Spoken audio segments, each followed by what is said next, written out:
नमस्कार एवरीवन, मैं नुपुर गोयल। मैंने इस बार यूपीएससी सिविल सर्विसेज एग्ज़ामिनेशन 2019 में ऑल इंडिया रैंक 11th हासिल की है। आज डेली नॉलेज ट्रैक के माध्यम से मैं आप सभी के साथ अपनी जीएस की डिटेल स्ट्रैटेजी शेयर करना चाहती हूँ। मैं इसकी शुरुआत अपने एक बहुत ब्रीफ से इंट्रोडक्शन के साथ करना चाहती हूँ। मैं दिल्ली के नरेला क्षेत्र को बिलोंग करती हूँ। मैंने अपनी schooling DAV centenary public school Narela से की। उसके बाद मैंने इलेक्ट्रॉनिक्स एंड कम्युनिकेशन इंजीनियरिंग की दिल्ली टेक्नोलॉजिकल यूनिवर्सिटी से, जिसे दिल्ली कॉलेज ऑफ इंजीनियरिंग के नाम से भी जाना जाता था। उसके बाद मैंने मास्टर्स इन आर्ट्स किया पब्लिक एडमिनिस्ट्रेशन में इग्नू से। इससे पहले मैं इंटेलिजेंस ब्यूरो में एज एन इंटेलिजेंस ऑफिसर काम कर रही थी। यूपीएससी में ये 6th और लास्ट अटेम्प्ट था, जिसमें मैं 4 बार इंटरव्यू तक पहुंची। मैं अपने फर्स्ट अटेम्प्ट में इंटरव्यू तक पहुंची थी, जबकि सेकंड अटेम्प्ट में मेरा प्रीलिम्स पास नहीं हुआ। थर्ड अटेम्प्ट में मैं फिर से इंटरव्यू तक पहुंचती हूँ और फोर्थ अटेम्प्ट में फिर से मेरा प्रीलिम्स क्लियर नहीं होता।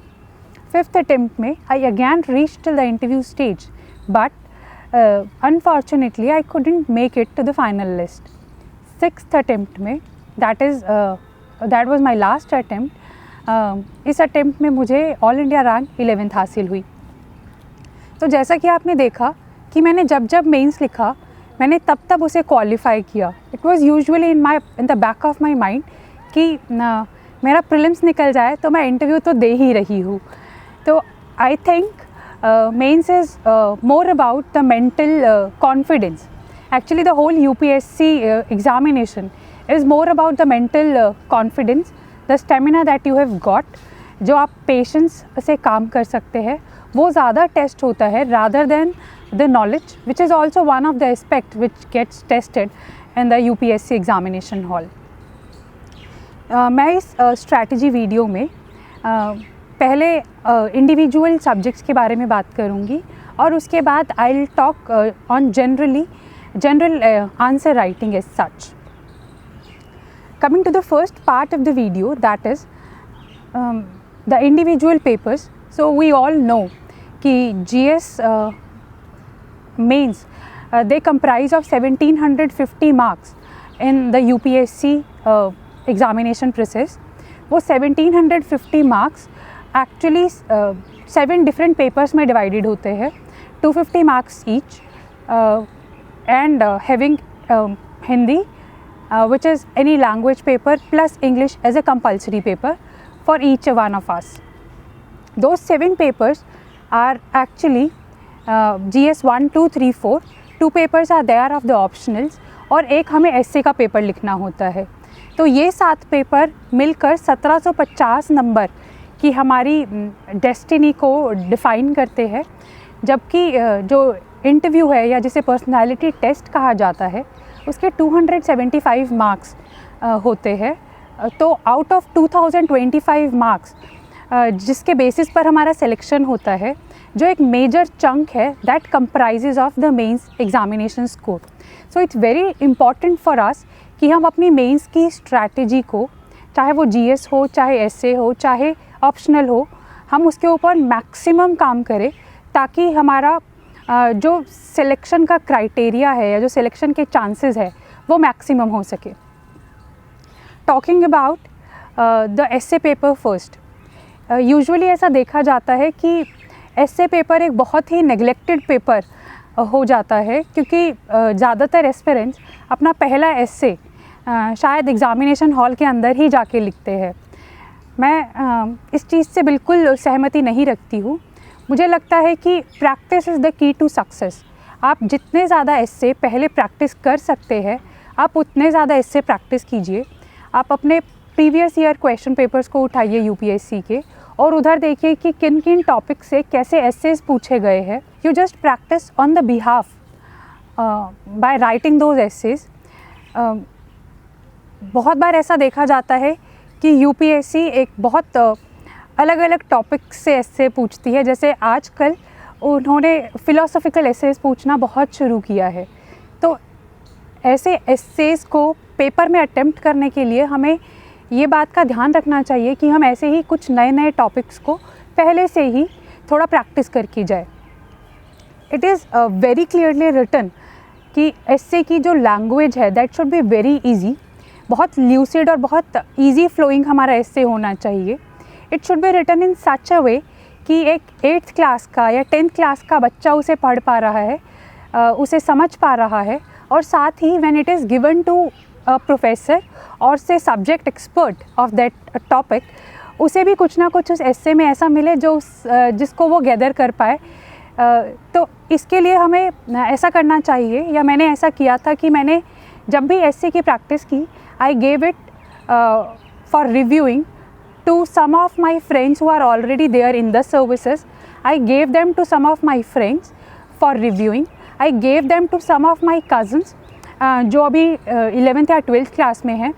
अगर वो 11th या 12th क्लास में पढ़ने वाला मेरा कज़न बिना दुखी हुए या बिना हिचकिचाए एक फ़्लो में मेरा एस्से पढ़ लेता है, तो इसका मतलब है कि मैंने अपने एस्से का फ़्लो अच्छा बनाया है या उसे इंटरेस्टिंग बनाया है।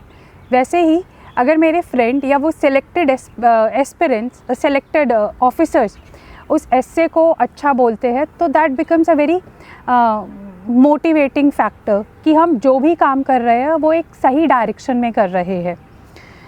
यूजुअली एस्से में the most important thing which comes up is the blueprint of the essay. एक टॉपिक को पढ़ना और उस टॉपिक को पढ़ते ही एकदम से लिखना शुरू कर देना, I don't think it's a very right strategy to go for essay. सबसे पहले हमें बहुत आराम से बैठकर ब्लूप्रिंट बनाना चाहिए, जहाँ पर हमें सिर्फ जॉट डाउन कर देना चाहिए कि हम ये पॉइंट्स अपने एस्से में लिखेंगे।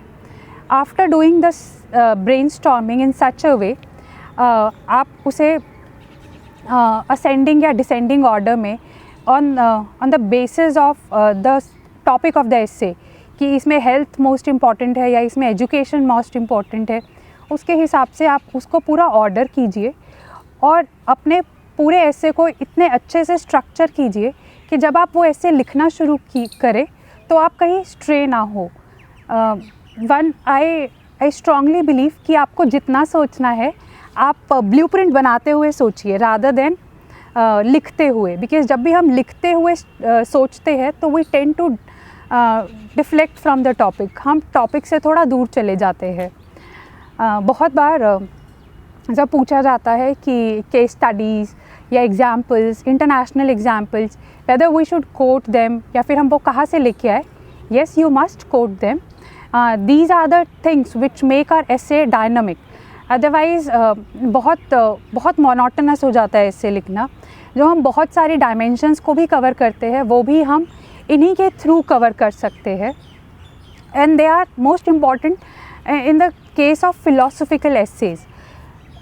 तो I think whenever one is reading the newspapers, आप प्लीज़ वो रीड करते हुए कुछ एग्जाम्पल्स, कुछ एनेक्डोट्स, कुछ केस स्टडीज़ वहाँ से उठाइए, अलग से नोट कीजिए, और फिर अगर आपको लगता है that can be used in the essay examination, please go and use the same.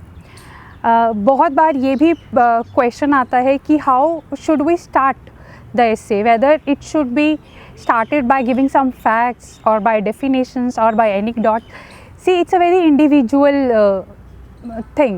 आपको अगर लगता है कि आप एक स्टोरी से स्टार्ट करके अपने एस्से को बार बार उस स्टोरी से रिलेट कर पाएंगे और आप उसको जस्टिफाई कर पाएंगे, आपकी स्टोरी उस एस्से टॉपिक के बहुत नज़दीक है, तो आप वो कर सकते हैं। आप कोई लेटेस्ट करंट एग्जाम्पल जहाँ से वो एस्से डिराइव हुआ हो या फिर जहाँ जो उस टॉपिक के आसपास हो, उससे भी शुरुआत कर सकते हैं। अगर इन सब में से कुछ नहीं मिलता है तो आप फैक्ट्स और फिगर्स से भी बहुत अच्छे से शुरुआत कर सकते हैं।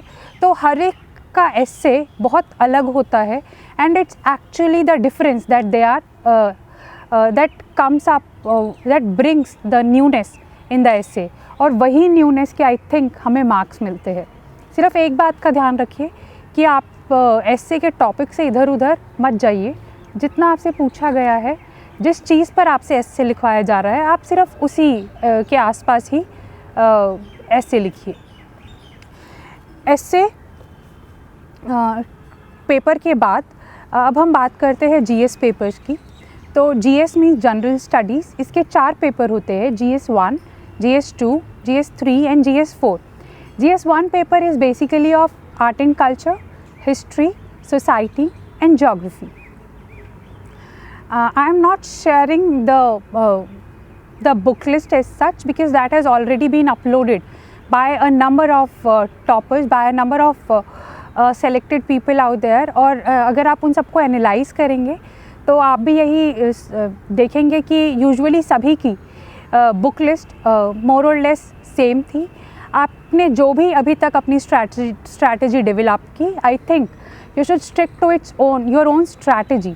एक और भी चीज़ मैं यहाँ बोलना चाहती हूँ, आप जितनी भी टॉपर्स टॉक या जितनी भी स्ट्रैटेजी ऑनलाइन सुनते हैं या देखते हैं, आप प्लीज़ उन सब से सिर्फ इंस्पायर होइए. आप उसको ब्लाइंडली कॉपी मत कीजिए. आपको उनकी स्ट्रैटेजी से कुछ कुछ पॉइंट्स उठाकर अपने हिसाब से अपनी इंडिविजुअल स्ट्रैटेजी बनानी है. आपको ऐसा कुछ नहीं करना है कि आपको ब्लाइंडली हमारी ही स्ट्रैटेजी कॉपी पेस्ट करनी है, बिकॉज दैट माइट और might not work for you. So please जो भी मैं अब इसके बाद कहूँ तो do take it with a pinch of salt. आपको जो चीज़ अच्छी लगे, जो चीज़ आपको लग रहा है कि आपको बेनिफिट करेगी, आप उसी चीज़ को फॉलो कीजिए. GS1 में आई थिंक जो हम प्रीलिम्स में तैयारी करते हैं वो बहुत काम आती है, बिकॉज प्रीलिम्स में भी हम हिस्ट्री और ज्योग्राफी पढ़ते हैं. The same is the case with the mains, जहाँ पर हमें हिस्ट्री और ज्योग्राफी के क्वेश्चंस आते हैं. The thing which is different is the word history. Human geography के कुछ क्वेश्चंस मेंस में पूछे जा सकते हैं, वो आते हैं. और साथ में एक बहुत इंपॉर्टेंट पार्ट यहाँ एड ऑन हो जाता है, that is the society part. I think to deal with the GS1 paper आप जितना ज़्यादा अपने आप को थॉरो रखेंगे, अपनी अंडरस्टैंडिंग को वास्ट रखेंगे और आप बहुत पेचीदा तरीके से समझने की कोशिश करेंगे कि ये चीज़ यहाँ से यहाँ हुई या ये चीज़ ऐसे क्यों हुई, वो आपके आंसर्स को ज़्यादा एनरिच करता है. हम बहुत सारी रिपोर्ट्स और इंडाइसेस को याद करते हैं in our prelims paper, but this is the paper wherein we can use those reports. For example, अगर कोई जेंडर एम्पावरमेंट का क्वेश्चन आता है, we can always quote the global gender gap report. हम यहाँ पर बहुत सारी अलग अलग रिपोर्ट्स को इधर इन आवर इंट्रोडक्शन और बॉडी और कंक्लूजन हम उसे यूज़ कर सकते हैं. Moving on to the GS paper 2, since my optional is public administration, तो मुझे वहाँ बहुत हेल्प मिला क्योंकि एक बहुत बड़ा पार्ट ओवरलैपिंग है GS पेपर 2 का with the public administration, specially the constitution and the governance part.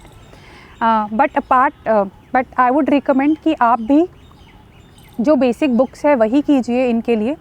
But since the GS2 paper is more current specific in nature, तो आप इश्यूज़ को प्रिपेयर कीजिए. आप करंट अफेयर्स को ऐसे प्रिपेयर कीजिए कि जो भी क्वेश्चन आता है आप उसको अच्छे से आंसर कर पाए. हम बहुत सारी रिपोर्ट्स जैसे sustainable development goals, NITI Aayog reports, ARC reports, इन सब रिपोर्ट्स को भी कोट कर सकते हैं. The government also comes up with a number of committees and commissions almost on a regular basis. तो वो लोग भी जो रिकमेंडेशन देते हैं ऑन अ पर्टिकुलर टॉपिक, हम उन सब चीज़ों को यहाँ GS2 के पेपर में कोट कर सकते हैं. The one part that is very peculiar with the GS2 paper, it is the international relations. Again, international relations is more about India's relation with the world, या फिर कोई ऐसे बहुत बड़ी ग्लोबल डेवलपमेंट हुई जिसका direct impact India and it's administration और on it's economy हुआ. हमें वो प्रिपेयर करना होता है, वो लिखना होता है. तो आई वुड सजेस्ट कि GS2 को आप जितना करंट ओरिएंटेड बनाएंगे, जितना करंट स्पेसिफिक आप उसमें लिखेंगे, आपके आंसर उतने ज़्यादा एनरिचिंग बनते हैं. Moving on to the GS3 paper which is economy, which includes again agriculture, industry and security and science and tech. For science and tech, the current affairs, the newspapers, the monthly magazines which come up, I think they are more or less sufficient. क्योंकि ऐसा भी बहुत बार देखा जाता है कि UPSC का कोई question it comes just out of the blue.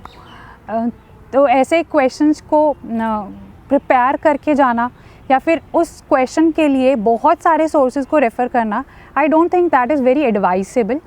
If a question comes up on a topic which is very relevant, which came in the news for a very long period of time, तो आप उसे पक्का prepare कीजिए. If suppose any question comes up on IRNSS, that is the नाविक system, तो वो आपको आना चाहिए. अगर वो गगनयान या फिर MOM के बारे में पूछे तो आपको आना चाहिए.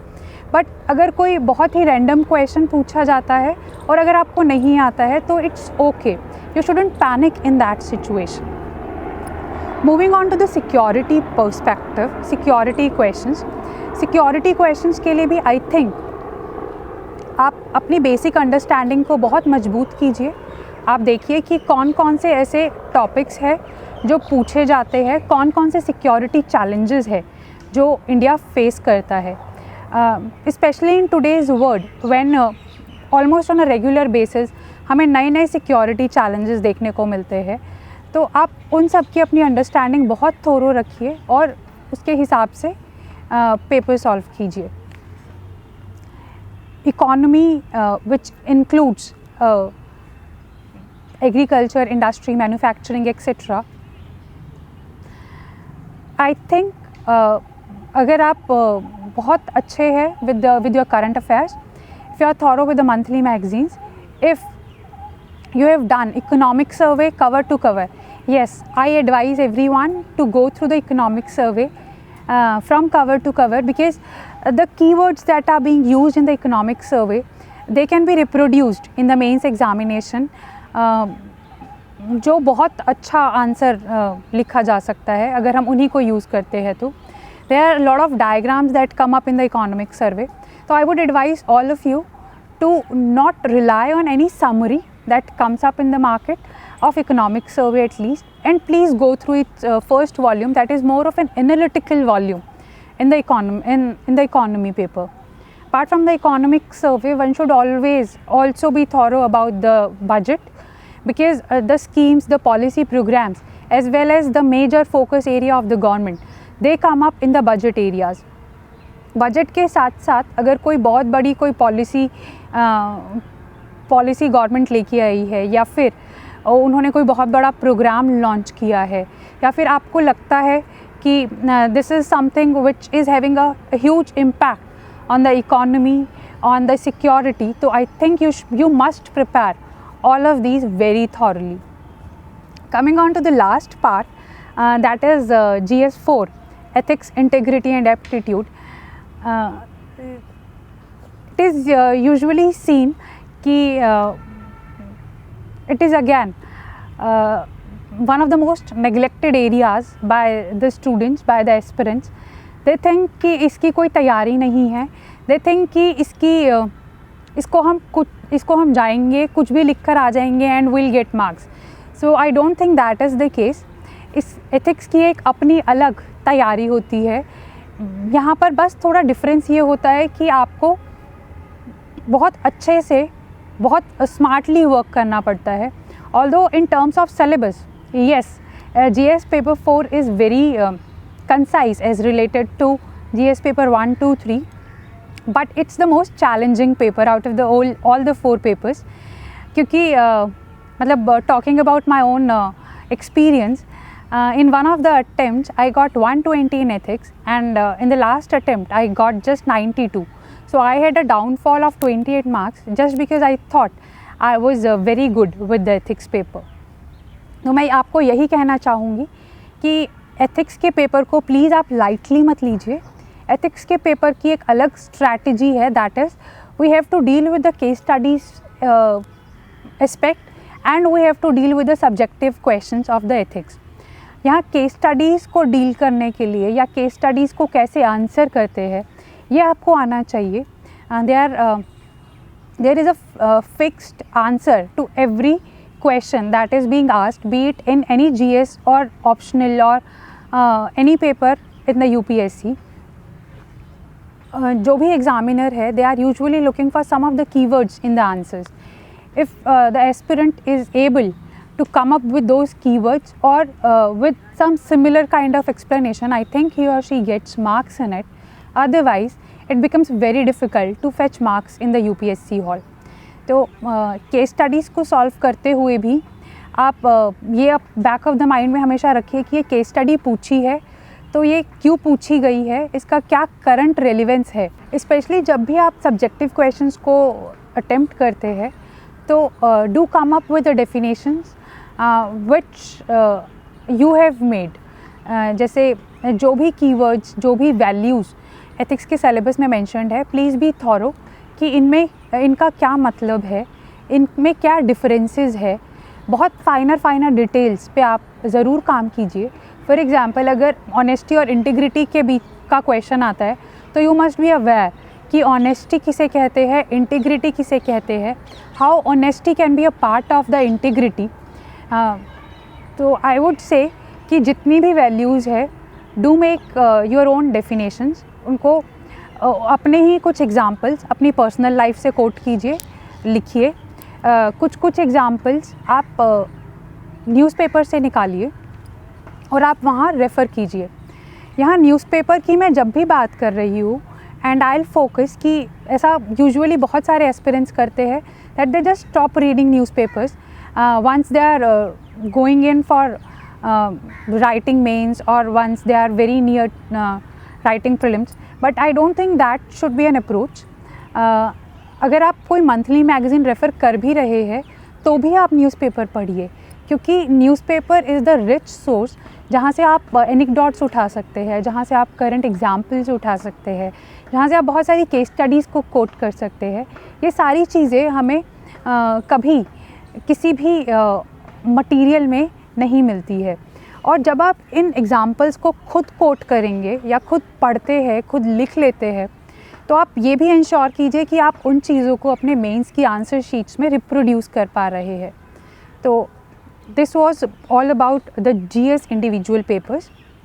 Moving on to the next segment wherein I would like to focus on the answer writing aspect. Usually while writing the GS mains answers, हमें सबसे बड़ी दिक्कत होती है with respect to the content, जहाँ हमें यही नहीं पता होता है कि हमें क्वेश्चन के आंसर में लिखना क्या है। बहुत बार अगर हमसे व्हाट पूछा जाता है तो हम उसमें आंसर लिख के आते हैं हाउ का, या फिर अगर पूछा जाता है कि हमें क्रिटिकली एनालाइज करना है किसी एक गिवन टॉपिक को, तो हम उसको डिस्कस करके आ जाते हैं। तो एक प्रॉब्लम होती है कंटेंट, और दूसरी जो प्रॉब्लम यूजुअली सब एस्पिरेंट्स फेस करते हैं दैट इज़ टाइम मैनेजमेंट। हमारे पास लास्ट तक जाते जाते बहुत ही कम टाइम बचता है, जिसके चलते पेपर पूरा नहीं होता है। पेपर पूरा होता है तो बहुत सब ऑप्टिमली पूरा होता है। I think for content one must be very thorough with the keywords that are being asked. Usually there are a number of keywords like discuss, evaluate, critically evaluate, critically analyze, illustrate, etc. आप एक बार इन सभी का मतलब देखिए। इन सब में बहुत छोटा डिफरेंस होता है, but that difference is what makes the whole difference. Second thing is please do go for daily answer writing practice.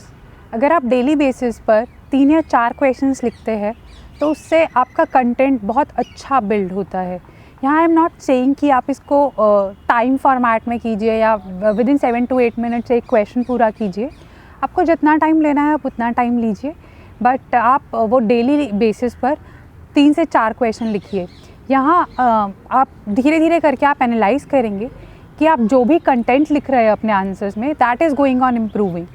अगर आपसे क्वेश्चन जो डिमांड कर रहा है वही आप धीरे धीरे लिखना शुरू करेंगे, बट यहाँ the major thing is to go to analyse and introspect कि क्वेश्चन ने पूछा क्या है, आपने क्या लिखा है, साथ ही आप इसको कैसे और बेटर तरीके से इम्प्रूव कर सकते थे, आप इसमें ऐसा क्या और डाल सकते थे जिससे आंसर और एनरिचिंग लगता, या फिर आप इसको कैसे और अच्छे तरीके से प्रेजेंट कर सकते थे। Secondly, talking about the time management, तो time management is I think one of the most important things in the UPSC examination hall.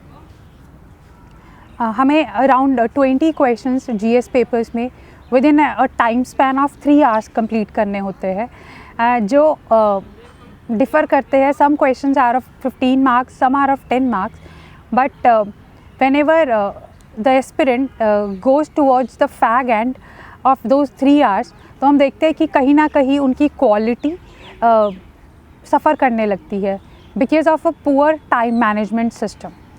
तो यहाँ पर वी हैव टू इंश्योर कि जो आपका फर्स्ट क्वेश्चन हो और जो आपका लास्ट क्वेश्चन हो, the examiner is not able to come up with a difference. यहाँ एग्ज़ामिनर को अगर नहीं पता चलता है कि आपने सबसे पहले ये क्वेश्चन अटेम्प्ट किया है और सबसे लास्ट में दूसरा लास्ट क्वेश्चन अटेम्प्ट किया है, तो I think that is a major victory on your part. उसके लिए आप जितनी ज़्यादा प्रैक्टिस कर सकते हैं, जितने ज़्यादा 3 आवर टेस्ट लिख सकते हैं, जितने ज़्यादा मॉक पेपर्स लिख सकते हैं, आपको उतने ज़्यादा लिखने चाहिए. आई think you can go for both the either of the 2 options. आप मार्केट से ख़रीद कर भी वो आंसर्स, वो टेस्ट पेपर सॉल्व कर सकते हैं, या फिर आप कोई मेंस की टेस्ट सीरीज़ भी ज्वाइन कर सकते हैं. But you have to ensure कि आप वो 3-3 घंटे के पेपर्स लिखें. ऐसा मेरे साथ भी होता था कि जब मैंने शुरुआत की थी तो मेरे वो शुरू के पेपर 3.5 पौने 4 घंटे में पूरे हो रहे थे, बट धीरे धीरे करके मैं उसको with in the time period of 3 hours ले आई थी. यहाँ मैं आप सब लोगों को एक और भी एडवाइस करना चाहती हूँ. आप जब भी मेंस एग्ज़ामिनेशन है उससे पहले please go for dress rehearsals of those mains examination. Dress rehearsal का मतलब है कि आप एक हफ़्ते पहले वैसे ही 3 या 4 दिन लीजिए और वैसे ही पेपर कीजिए. मतलब आप पहले दिन एसए लिखिए, फिर GS 1-2 के बाद 3-4, फिर अपना ऑप्शनल पेपर लिखिए. उससे आपको ना सिर्फ ये पता चलेगा कि आपकी तैयारी कैसी है, साथ ही आप एक फ़्लो में आ जाएंगे कि आपने 1 दिन, 2 दिन, 3 दिन लगातार 2-2 पेपर लिखे. आई think that helps a lot, क्योंकि जो हमें फिर वहाँ पर चीज़ें देखने को मिलती है कि हमारी उंगली में बहुत ज़्यादा दर्द हो जाता है लिखते लिखते और लिखा ही नहीं जा रहा है, या एक टाइम के बाद द माइंड स्टॉप्स वर्किंग, वो सब नहीं रहता है. आई थिंक यहाँ पर जैसा मैंने पहले भी कहा, it's more about testing the mental stamina rather than testing the knowledge. तो presentation also plays a very important part in the GS mains papers. Usually it's a query by a number of aspirants that what is the optimum number of diagrams that can be prepared, that should be prepared, that one must draw while writing the papers. So I would say there is no such criteria, there is no such thing कि आपको एक paper में इतने number of diagrams बना के आने ही आने हैं. ये डिपेंड करता है कि आप कैसे आंसर्स लिख रहे हैं. बट मेरे हिसाब से अगर आप एक चीज़ को बहुत ओवरडू कर देते हैं तो वो भी बहुत गलत हो जाता है. तो प्लीज़ आप ओवरडू मत कीजिए. आप बहुत कम भी नहीं और बहुत ज़्यादा भी नहीं, आप बहुत एक मिडल पाथ अपनाइए कि आप कुछ क्वेश्चंस में बना रहे हैं जहाँ पर आपको लग रहा है कि उस डायग्राम से वैल्यू एडिशन हो रहा है आपके आंसर्स में. अगर ऐसा कोई वैल्यू एडिशन नहीं हो रहा है तो आई थिंक आपको डायग्राम बनाने की कोई ज़रूरत नहीं है, क्योंकि हमें यहाँ पर हर एक कदम पे अपना टाइम भी सेव करना है. We have to ensure that every single second that we have in the mains examination hall is utilized to its best. Moving on to the second point of presentation of the answers, the font size also plays a big role. One shouldn't be having a very small font size. जैसे मेरा font size बहुत छोटा है, मैं बहुत छोटा छोटा लिखती थी, तो मुझे continuously ये बोला जाता था कि आप थोड़ा सा अपना font size बढ़ाइए. मैंने उसके ऊपर काम किया. I think one should have a medium font size, जो ना कि बहुत बड़ा हो, क्योंकि अगर हम बहुत बड़ा लिखते हैं तो because of the space constraint, सभी को एक ही क्वेश्चन कम आंसर बुकलेट मिलती है. उसके अंदर अगर आप बहुत बड़ा लिखते हैं तो आप बहुत ही कम पॉइंट्स लिख पाते हैं, और अगर आप वहीं पर बहुत छोटा लिखते हैं तो बहुत सारा लिखना पड़ता है ताकि वो 2 शीट्स भरे. तो आई थिंक एक medium font size is what we all need in the examination hall. यहाँ पर we can also work on very small and finer aspect. जैसे जब भी मैंने डायग्राम बनाया, I made it a point कि I am making a box around it with a pencil. उससे वो डायग्राम बहुत खिल के उभर कर आया, बहुत प्रेजेंटेबल लगा, शीट देखने में अच्छी लग रही थी. तो अगर वो आधा आधा नंबर भी करके ऐसे बढ़ रहा है तो वो आधे आधे नंबर से भी बहुत एक क्लास में फ़र्क पड़ता है, बहुत अच्छा इम्पैक्ट जाता है एग्ज़ामिनर के ऊपर. ऐसे ही आप जहाँ आपको लगता है that it would add a newness to your answers, तो आप फ्लो चार्ट्स का यूज़ कर सकते हैं. I also made a number of maps. मैंने लास्ट ईयर जो एक मिनी इंडिया वाला क्वेश्चन था GS1 में, उसमें I showed the diversity of India by very pictorially by using the map of India in the mains answer copy. यहाँ पर एक रीज़न ये भी था कि मुझे उस क्वेश्चन का बहुत ज़्यादा कंटेंट नहीं मालूम था. तो in order to fill the pages I had to go for such a thing. आप ऐसा भी कर सकते हैं, बट आप ये चीज़ हमेशा इंश्योर कीजिए कि आप जो भी चीज़ लिख रहे हैं या कर रहे हैं, that is adding to your marks. उससे कोई नेगेटिव इम्प्रेशन नहीं जा रहा है एग्जामिनर के ऊपर. डू मेक श्योर कि अगर सपोज़ आप GS1 का पेपर कर रहे हैं बट GS3 का कोई टॉपिक उसमें बहुत अच्छे से फिट इन हो रहा है, जैसे GS1 के पेपर को करते हुए we are able to quote economic survey, तो उससे एक बहुत अच्छा इम्पैक्ट जाता है. आप हमारे honourable prime minister, vice president, president की स्पीचेस, वो लोग जिन कीवर्ड्स के साथ आते हैं, जैसे सबका साथ, सबका विकास, सबका विश्वास, जैसे टीम इंडिया, न्यू इंडिया, आप सब लोग भी इन सारे कीवर्ड्स को अपने आंसर्स में यूज़ कर सकते हैं. Moving on to the third aspect of the GS writing strategy. जब भी आप कोई आंसर करते हैं तो there is a proper structure to the answer. आप हमेशा शुरुआत इंट्रोडक्शन से कीजिए, उसके बाद बॉडी, उसके बाद कंक्लूजन. इंट्रोडक्शन में यूजुअली आप किसी डेफिनेशन से स्टार्ट कर सकते हैं अगर पूछी गई है. आप ये भी बता सकते हैं कि ये क्वेश्चन हमसे इसीलिए पूछा गया है क्योंकि this and this incident occurred. आप किसी रिपोर्ट या इंडाइसेस या फिर किसी कमेटी रिपोर्ट से भी शुरुआत कर सकते हैं.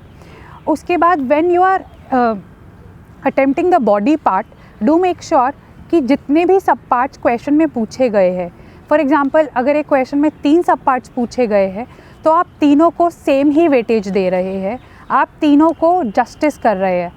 तो कभी कभी ऐसा देखा जाता है कि हम एक सब पार्ट में इतना खो जाते हैं कि हम सेकंड और थर्ड सब पार्ट को भूल जाते हैं. तो प्लीज़ ऐसा मत कीजिए. आप तीनों को आपको ऑप्टिमली हैंडल करना है. बॉडी में बॉडी को अटेम्प्ट करते हुए बार बार क्वेश्चन पढ़िए. क्वेश्चन में भी अंडरलाइन कर लीजिए जो कीवर्ड्स है. लिखते हुए बार बार देखिए कि आप वही लिख रहे हैं ना जो पूछा गया है. और उसके बाद please do come up with a very constructive conclusion. Because हमें as a future civil servant we have to have a very positive attitude towards the society in spite of all the challenges that a country is facing or that the world is facing. We have to be very positive कि we can bring change or there is a solution to every problem that exists in the world. So this is the thing which must come up very evidently in the answers that we write. तो आप यहाँ पर हमेशा अपने हर एक answer को एक बहुत पॉजिटिव नोट पर ख़त्म कीजिए. मैं अपने आंसर्स को बहुत बार SDGs, that is sustainable development goals के साथ ख़त्म करती थी. मैं बहुत बार ये भी बोलती थी कि अगर ये काम होता है तो that is in alignment with the vision of a new India, और that is what we must achieve so as to eradicate these and these things from India. और the things like we have improved, और हमने ये सब achieve कर लिया है, अब बस इतना ही और करना बाकी है. तो ये सब चीज़ों से एग्ज़ामिनर को ये भरोसा हो जाता है कि आप एक बहुत बैलेंस्ड पर्सन हैं. आपको पता है कि प्रॉब्लम्स क्या है, आपको पता है कि हम उनके सॉल्यूशंस क्या है. अगर हमें सॉल्यूशंस नहीं भी पता है तो भी उसे हमें कॉन्फिडेंस दिखता है, एक बिलीफ दिखता है that in spite of all these problems हम बहुत अच्छा करने में सक्षम हैं. So till now we have focused upon GS के individual papers, essay.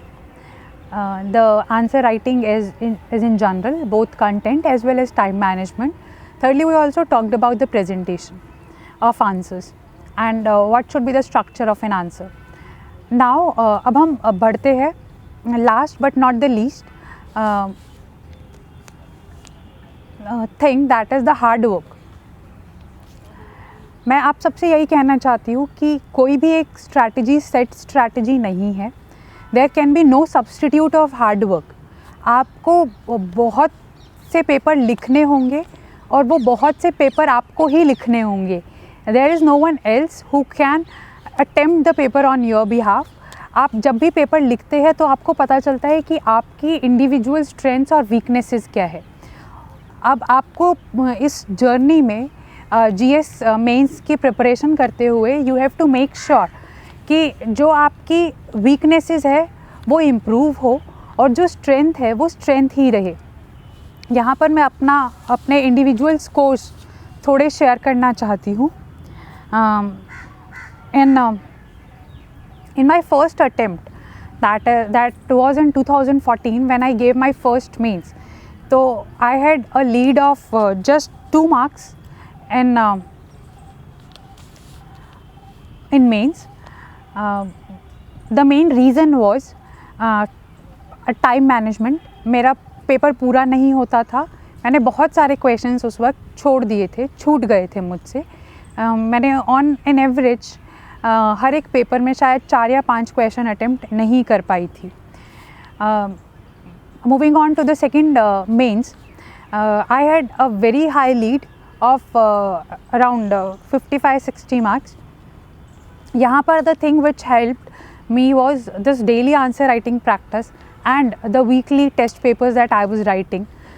दोनों ने मिलकर, और जो मेरा अपना ही एक मेंटल फ्रेम था which was I was very confident, तो that helped a lot.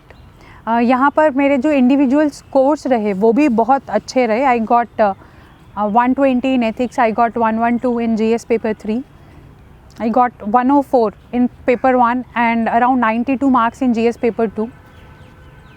But in my last attempt, that was my 5th attempt, ये सारे नंबर कम हो जाते हैं. मेरी मेंस की कट ऑफ से I was just 12 marks above it. मेरे एथिक्स में नंबर कम होके they went down from 120 to 92. यहाँ पर इकोनॉमिक्स में 112 से वो 100 हो जाते हैं. GS पेपर 1 में from a score of 104 that came down to 82 and then in GS paper 2 92 marks से यहाँ पर मुझे थोड़ा एक इंक्रीज़ मिलता है of around 10 marks. But overall आप देखेंगे तो मेरा GS का स्कोर बहुत नीचे गया. The main reason was I became complacent in nature. मुझे लगा कि मेरा, क्योंकि पहले एक बार एक अच्छा स्कोर आ गया है तो इस बार भी आ जाएगा. But this is the beauty of UPSC कि आप जब भी कॉम्प्लेसेंट होंगे वो आपको आपकी ट्रू पिक्चर दिखा देगी, आपको बता देगी कि बेटा अभी और काम करना बाकी है, अभी और आगे जंग लड़नी पड़ेगी. तो आई don't think such a thing I don't think कि आपके साथ भी ऐसा कुछ हो. तो आप सबसे मेरी यही गुजारिश रहेगी कि आप कभी ये मत सोचिए कि just because in a given year आपके बहुत अच्छे मार्क्स आए हैं तो अब आपको काम करने की ज़रूरत नहीं है. अगर आपके अच्छे मार्क्स आए हैं तो भी आपको काम करना है, अगर बुरे आए हैं तो काम करना ही करना है. यहाँ पर क्योंकि अभी तक UPSC has not come out with the marks of this year, that is 2019 attempt, तो मैं अभी अपने मार्क्स इस अटेम्प्ट के नहीं शेयर कर सकती हूँ.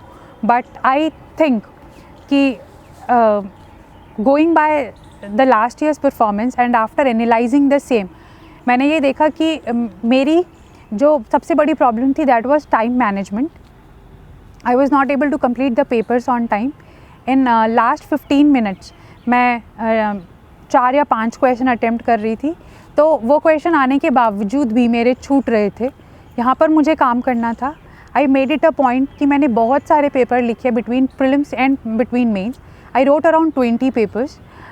मैंने एथिक्स की क्योंकि मेरे एथिक्स में भी बहुत बड़ा डाउनफॉल आया, तो मैंने एथिक्स के लिए एक केस स्टडी बैच ज्वाइन किया अंसारी सर का लुकमान आईएएस में, जहाँ पर मैंने सीखा कि डिफरेंट केस स्टडीज़ को कैसे डिफरेंटली हैंडल किया जाता है। आई वुडंट से कि आप लोग मेरी इस स्ट्रैटेजी या मेरी इस चीज़ को कॉपी कीजिए, बट आप खुद देखिए कि आपकी शॉर्टकमिंग्स कहाँ पे है, कौन से ऐसे एरियाज़ हैं जो आपके वीक एरियाज़ है और कौन से आपके स्ट्रॉन्ग एरियाज़ है।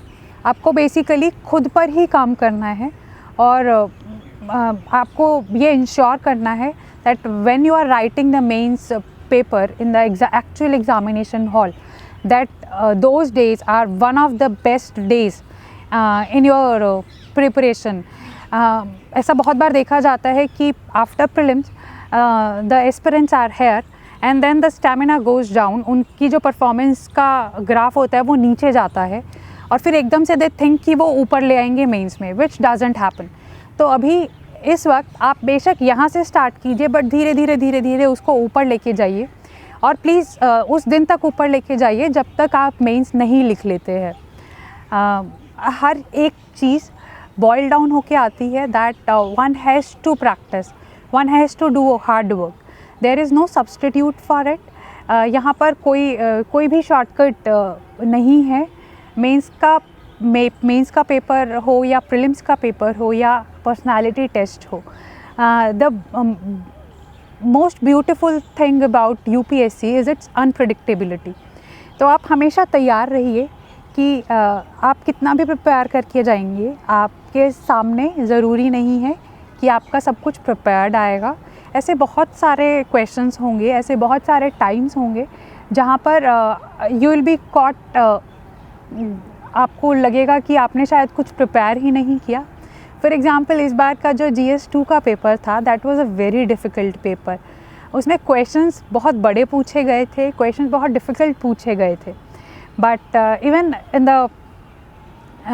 Even when I saw the paper I was a little taken aback कि ये कैसा पेपर पूछा है। बट देन मैंने पूरी क्लास में एक नज़र घुमाई और मैंने सोचा कि अगर मुझे ये पेपर टफ़ लग रहा है तो दिस इज़ विद एवरीवन। अगर ऐसा ही आई थिंक प्रीलिम्स और पर्सनालिटी टेस्ट में भी होता है कि irrespective of how challenging the circumstances are, अगर आप उस वक्त अपना कूल और अपना पेशेंस रख लेते हैं, if you are composed at that point of time, तो that is the thing which does wonders for the same for you। Last में मैं इन्हीं कुछ पंक्तियों के साथ एंड करना चाहूँगी। आसमां को ज़िद है जहाँ बिजलियाँ गिराने की, आसमां को ज़िद है जहाँ बिजलियाँ गिराने की, हमें भी ज़िद है वहीं आशियाना बनाने की, हमें भी ज़िद है वहीं आशियाना बनाने की। तो मैं जानती हूँ, मुझे भी इस बात का इल्म है कि बहुत सारे डिफ़िकल्टीज़, बहुत सारे हाइज़ एंड लोज़ आते हैं इस जर्नी में, बहुत सारी डीमोटिवेटिंग, बहुत सारा पेन, एंजाइटी हर एक को सफ़र करना पड़ता है। बट इर्रिस्पेक्टिव ऑफ दैट हम फिर भी लगे रहते हैं, हम फिर भी लगे हैं इसी जर्नी में। तो मेरी आप सबसे यही एक गुजारिश है कि आप प्लीज़ आप लगे रहिए, आप अपना 100-200% देते ही रहिए। आपके हाथ में जो है आप वो कीजिए, आपके हाथ में आंसर्स लिखना है, आपके हाथ में बेटर से बेटर परफॉर्म करना है, तो आप वो करते रहिए। And the day isn't far when you will achieve success. जैसा कि इस बार हमारी ऑनरेबल फिनांस मिनिस्टर ने भी कहा था, यकीन हो तो कोई रास्ता निकलता है, यकीन हो तो कोई रास्ता निकलता है, हवा की ओट लेकर भी चिराग जलता है। वैसे ही आप बस विश्वास रखिए कि आप ये कर लेंगे और बिलीव मी, आप कर लेंगे। If I can do it, अगर मैं यहाँ तक पहुँच सकती हूँ तो आई एम वेरी श्योर कि आप सब लोग भी ये कर सकते हैं। नमस्कार।